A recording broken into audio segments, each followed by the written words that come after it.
कई दिनों से इकोनॉमी पर काले बादल छाए हुए हैं, लेकिन पिछले कुछ दिनों से हवा बदली हुई सी नजर आ रही है। रुपए पर राजन इफेक्ट दिखा, वहां सुधार है। व्यापार घाटे के आंकड़े उम्मीद से बेहतर रहे हैं। ऑटो बिक्री भी धीरे धीरे सुधर रही है।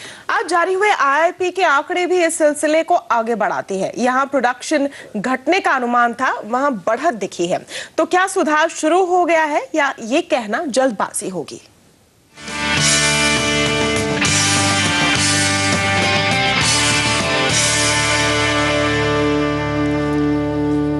जारी हुए आईआईपी आंकड़ों ने कमाल कर दिया है। ग्रोथ नेगेटिव 1.8% से प्लस 2.6% पर पहुंच गई है। सबसे ज्यादा चौंकाया है कैपिटल गुड्स सेक्टर ने। जून महीने में जिसका प्रोडक्शन 6.5% गिर गया था, उसी कैपिटल गुड्स सेक्टर ने उसके अगले ही महीने 15.5% की रफ्तार से बढ़त दिखाई है। ये इकोनॉमी के लिए वाकई बढ़िया संकेत है।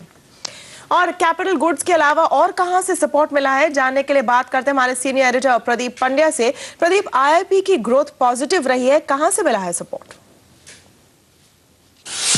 आईआईपी के आंकड़ों में जो ये सुधार देखने को मिला है, इसमें कुछ एक फैक्टर्स शायद टेम्परेरी हो सकते हैं, जैसे कि आपने इलेक्ट्रिसिटी या ऐसे कुछ एक सेगमेंट्स में जो सुधार दिखा है वो आमतौर पे लंपी होता है। एक महीने में अच्छे आंकड़े आते हैं, एक महीने में कमजोर आते हैं। जब जिस महीने में ज़्यादा कैपेसिटी कमीशन हो जाए तब आप ज़्यादा प्रोडक्शन देखते हैं।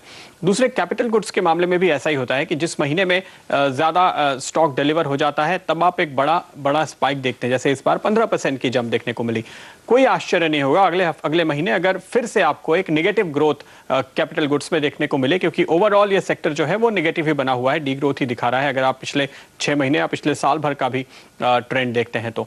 लेकिन कुछ जो पॉजिटिव एलिमेंट आया है मैन्युफैक्चरिंग सेक्टर के लिए, ओवरऑल जो पॉजिटिव आंकड़ा है उसमें कॉन्ट्रीब्यूशन कमजोर रुपए का भी है, क्योंकि रुपए की कमजोरी की वजह से कुछ एक्सपोर्ट बढ़ा है और उसके साथ साथ थोड़ी मदद मिलती हुई नजर आई है इंपोर्ट सब्स्टिट्यूशन की वजह से, यानी इंपोर्टेड आइटम की जगह घरेलू आइटम्स का इस्तेमाल अगर बढ़ा है तो उस लिहाज से आप उम्मीद कर सकते हैं कि अगस्त का महीना और भी थोड़ा बेहतर हो सकता है, क्योंकि इस दौरान रुपया और भी ज़्यादा सपोर्टिव हो गया था। तो ये एक थोड़ी उम्मीद है जो कि सी रंगराजन या कुछ और दूसरे एक्सपर्ट्स फिलहाल मान के चल रहे हैं कि शायद अगला महीना थोड़ा सा बेहतर होते हुए नजर आए। लेकिन जो फैक्टर्स हैं वो मिले जुले से हैं, बहुत साफ कोई इंडिकेशन यहाँ से आगे आने वाले महीनों के लिए इस एक अच्छे आंकड़े को देखकर निकालना थोड़ा मुश्किल है। लेकिन प्रदीप, महंगाई के भी आंकड़े आज आए हैं, उसको लेकर अब भी चिंता बरकरार है। महंगाई के आंकड़े लेकिन चिंता में डालने वाले हैं, क्योंकि बाजार की उम्मीद के मुताबिक है 9.5%, लेकिन अगर आप देखें तो खासतौर पे शहरों की महंगाई दर अब भी डबल डिजिट में है, 10.5 के आसपास बनी हुई है। तो इन आंकड़ों को देखते हुए ऐसा लगता नहीं कि आरबीआई गवर्नर के लिए फैसला लेना कोई आसान होगा। हालांकि उन्होंने बात भी कही है कि वो स्टेबिलिटी पर ज़्यादा जोर देते हैं, तो जब वो स्टेबिलिटी की बात करते हैं उसका मतलब ऊंची ब्याज दरें ही समझा जाना चाहिए। उस लिहाज से रिटेल महंगाई दर थोड़ी और चिंता में डालती है, खासतौर पे जब आप ये ध्यान में रखें कि जो सस्ता कमज़ोर रुपया काफ़ी हद तक इंडस्ट्री की मदद कर रहा है, ग्रोथ को थोड़ा बढ़ाने की कोशिश कर रहा है, वही कमज़ोर रुपया दरअसल पेट्रोल, डीजल और कई जो इम्पोर्टेबल आइटम्स हैं या मेटल्स हैं उन सभी के दाम बढ़ाने में भी उतनी ही बड़ी भूमिका निभा रहा है। तो उस लिहाज से महंगाई का दबाव लगातार कमज़ोर रुपए की वजह से अगले कुछ महीनों तक बना रहने वाला है, जो कि एक बुरी खबर है। बिल्कुल प्रदीप, और जानकारों का मानना है कि आईआईपी आंकड़ों से सुधार के संकेत मिल रहे हैं। पीएमईएसी के चेयरमैन सी रंगराजन ने उम्मीद जताई है कि दूसरी छमाही में इंडस्ट्रियल प्रोडक्शन में और बढ़ोतरी देखने को मिलेगी। Good news, the manufacturing growth rate is 3%. And I believe that the decline in the growth rate for the previous month has also been somewhat lower than what was indicated earlier. Therefore, all this points to an improvement in the overall scene. And I believe as we go further, in the second half of the year, we must see further pickup in industrial production. तो पहले रुपया, फिर बाजार और अब industry. सितंबर का महीना कई शुभ संकेत लेकर आया है, लेकिन क्या इससे रिकवरी की शुरुआत मानना चाहिए? इस पर बात करने के लिए अब हमारे साथ हैं गोदरेज ग्रुप के चेयरमैन अदी गोदरेज और कासाफ इन्वेस्ट के डायरेक्टर सिद्धार्थ शंकर और एंजल ब्रोकिंग के फणी शेखर। तो यहाँ पर गोदरेज ग्रुप के चेयरमैन अदिति गोदरेज, उनसे पहले बातचीत करेंगे। गोदरेज साहब, आपको क्या लगता है, आईआईपी के आंकड़ों ने सरप्राइज किया है? क्या ये एक वन टाइम सरप्राइज है या सचमुच इकोनॉमी का टर्न अराउंड हो गया है और सब बुरा पीछे छूट चुका है? ये बहुत अच्छा न्यूज़ है कि आईआईपी बढ़ रहा है और मैं समझता हूँ कि ये टर्न अराउंड पॉइंट है इकोनॉमी के लिए। रुपी भी अप्रिशिएट हुआ है, स्टॉक मार्केट भी बढ़ा है पिछले दिनों में। तो मैं समझता हूँ कि the worst is behind us और आगे जाते इकोनॉमिक ग्रोथ अच्छा रहेगा। यहाँ पर गोदरेज साहब हमारे साथ बने हुए हैं, लेकिन देखते हैं कि क्या बाजार अभी इस राय से सहमत है। फणी शंकर, आपको क्या लगता है कि खराब आंकड़ों का दौर खत्म हो गया है? क्या 2-3 महीने और ही देखने होंगे? जी बिल्कुल, मुझे लगता है कि ये प्रीमेच्योर होगा कहना कि शायद आंकड़े बॉटम हो गए हैं। ये प्रीमेच्योर होगा इस नतीजे पे पहुंचना, इसलिए बाजार जरूर कुछ और एटलीस्ट 2 या 3 महीने तक के आंकड़ों को देखना पसंद करेगा।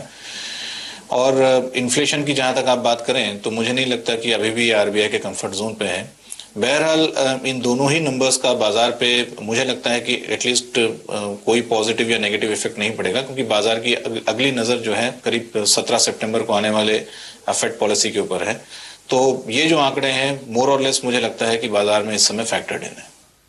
जी गोदरेज साहब, क्या अब भी कंज्यूमर ड्यूरेबल्स में दिक्कत नजर आ रही है? हम देख रहे हैं कंपनियां यहाँ पर भाव बढ़ा रही है और दूसरी चीजें भी हैं। क्या यहाँ पर आप उम्मीद करते हैं कि ये भी पटरी पर आएगी? इसके अलावा दूसरे और कौन से सेक्टर आपको अच्छे लग रहे हैं जबकि मॉनसून अच्छा गया है? नहीं, अभी सभी सेक्टर में ग्रोथ बढ़ रहा है।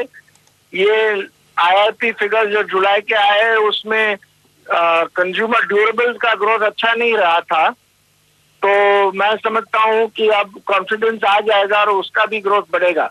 तो आगे जाते मैं समझता हूँ आईआईपी का ग्रोथ और भी हो सकता है। खास करके अब एग्रीकल्चर प्रोडक्शन बहुत अच्छा लग रहा है, मॉनसून बहुत अच्छा था, एग्रीकल्चर ग्रोथ अच्छा रहेगा, उससे मल्टीप्लायर इफेक्ट्स रहेंगे इंडस्ट्रियल ग्रोथ पे भी और सर्विसेज ग्रोथ पे भी। तो ओवरऑल देखो तो ये ट्रेंड बहुत अच्छा है और मैं समझता हूँ कि जीडीपी ग्रोथ अब एक्सेलरेट होगा। गोदरेज साहब काफी ऑप्टिमिस्टिक है कंज्यूमर ड्यूरेबल सेक्टर को लेकर। यहाँ पर सिद्धार्थ से बात करते हैं, क्या आप भी उतने ही आशावादी हैं सिद्धार्थ? क्योंकि महंगाई की वजह से लोगों के खरीदने की क्षमता घट रही है।